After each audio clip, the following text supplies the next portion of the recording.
Bonjour et bienvenue sur la chaîne de Papillon. J'aimerais saluer le lancement de la chaîne avec la présentation de notre grand projet Local Food Maps qui a pour ambition de réunir sur une même plateforme tous les acteurs de l'alimentation durable et de mettre en avant toutes les initiatives qui favorisent un système alimentaire plus durable.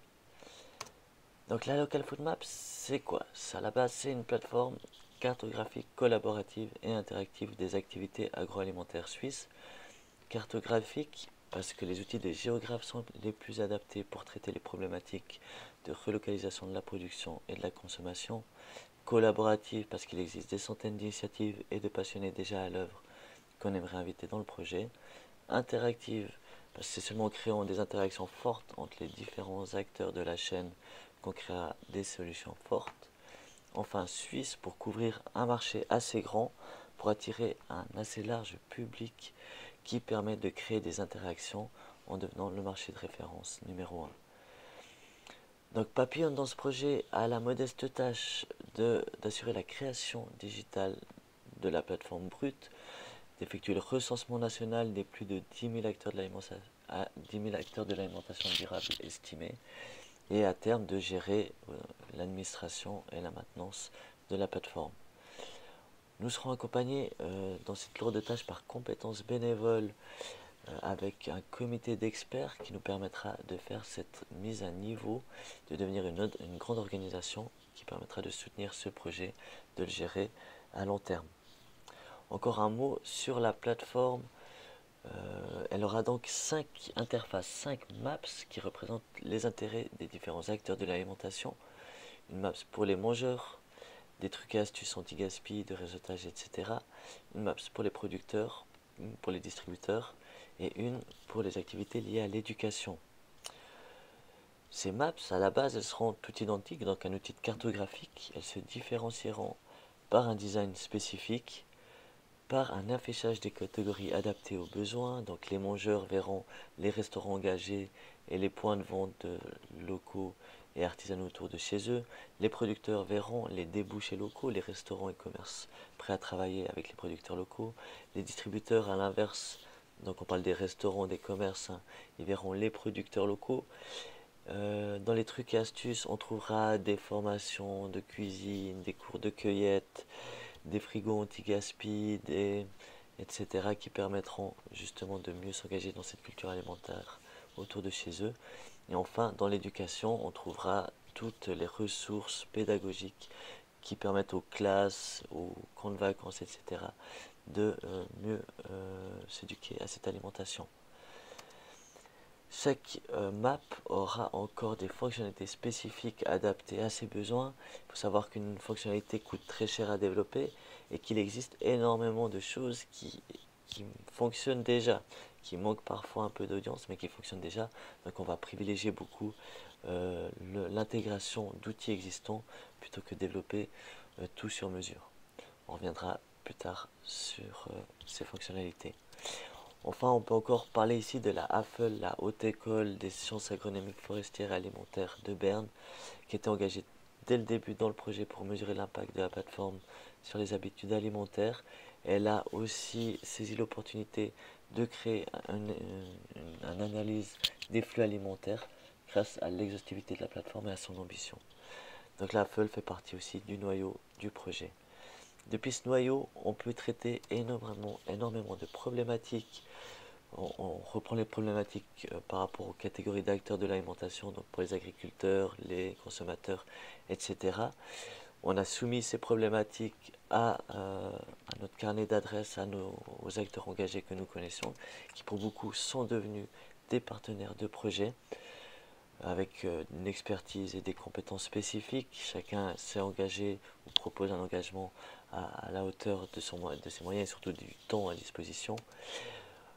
En pratique, cette collaboration va surtout se mettre en œuvre par le biais de groupes de travail composés de 4 à 8 acteurs d'un même secteur d'activité, dont Papillon assurera la modération et soutiendra la mise en œuvre des spécificités.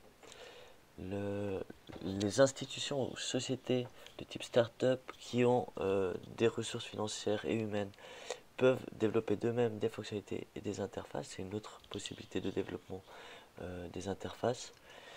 On a encore le rôle de facilitateur qui peut être pris par des personnes qui connaissent très bien leur écosystème, qui sont depuis des décennies dans leur branche et qui ont un grand portefeuille client. Ils pourront aider à négocier justement le partage de ressources et d'API. Enfin, les fournisseurs d'API peuvent nous contacter pour proposer d'intégrer leur outil sur la plateforme. Finalement, quel est le bénéfice de s'engager dans cet énorme projet de Local Food Maps avec Papillon? Donc, ça permet de concevoir la plateforme du futur qui permettra à son secteur d'activité de rayonner, d'améliorer sa viabilité, son efficience en créant par exemple les fonctionnalités, mais aussi en choisissant les catégories affichées, le design, aussi en décidant des critères d'éligibilité de la branche, quelle société est autorisée à figurer sur la map, lesquelles ne sont pas, et enfin le pouvoir de décision de chaque partenaire du projet est inaliénable. C'est l'équivalent d'un pouvoir actionnarial pour la stratégie de développement, les mises à jour, la philosophie de la plateforme. Les partenaires seront toujours mandatés pour traiter avec nous des problématiques. Donc c'est un grand pouvoir qui va s'étendre sur de longues années. Maintenant nous avons un noyau, un écosystème qui est comme des électrons qui tournent autour de ce noyau. Il y a également énormément de ressources et d'outils déjà créés dont on pourrait s'inspirer ou même qu'on pourrait intégrer. Donc on parle de plateformes web ou d'applications avec ou sans API qu'on a recoupé en 6 catégories. Donc des outils de collaboration qui aident à regrouper les commandes chez les producteurs, d'autres qui aident à mieux faciliter la gestion des stocks, des outils d'engagement pour permettre aux citoyens de trouver des ressources autour de chez eux, aussi pour motiver à s'engager dans les activités locales et durables autour de chez eux. On a des outils de fidélisation de la clientèle pour que les clients reviennent dans notre commerce, des plateformes de référencement avec de très grandes bases de données, d'autres outils innovants dont on reviendra plus tard. À noter que chaque outil a souvent plusieurs fonctions, qu'il est inutile de tout mettre forcément en catégorie ici. Enfin, on a encore des applications pour décrypter les étiquettes et pour mieux se nourrir, qui pourraient intégrer par exemple la plateforme Mongeur. Nous allons maintenant voir la mise en œuvre de ces applications à travers un exemple pratique, le parcours d'un agriculteur qui souhaite faire sa transition, s'émanciper de la grande distribution pour travailler avec des acteurs locaux. Donc cet agriculteur va se loguer, il aura accès aux données environnantes, il verra quels commerces, restaurants engagés sont autour de chez lui, mais aussi les citoyens, mangeurs qui seront logués à la plateforme. Donc il comprendra le potentiel d'un lieu.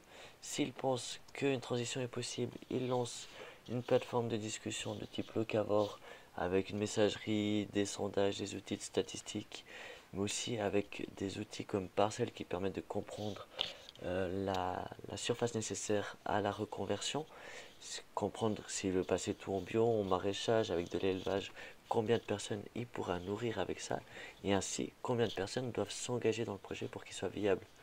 Finalement, c'est le plus important, c'est que toute la production de l'agriculteur soit écoulée. Donc il faut une garantie d'un maximum d'acteurs locaux.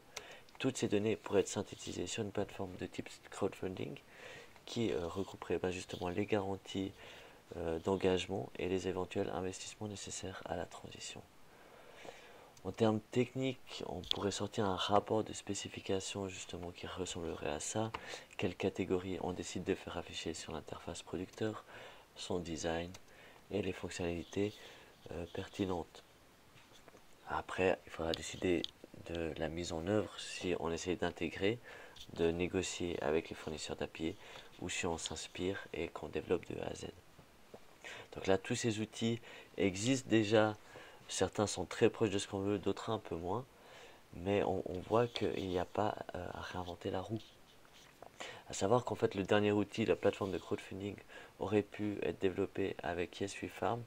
Malheureusement, la seule plateforme a cessé ses activités dernièrement, ce qui permet de rappeler la mission de la Local Food Maps, c'est de soutenir toutes ces initiatives qui fleurissent de partout pour des systèmes alimentaires plus durables et ces initiatives qui s'essoufflent et qui s'arrêtent les unes après les autres.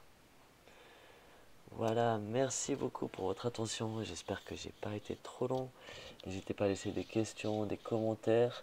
Si vous souhaitez rentrer dans le projet, le mieux est de nous écrire directement à info@papillon.com. Et moi, je vous dis à bientôt pour de nouvelles aventures. Ciao!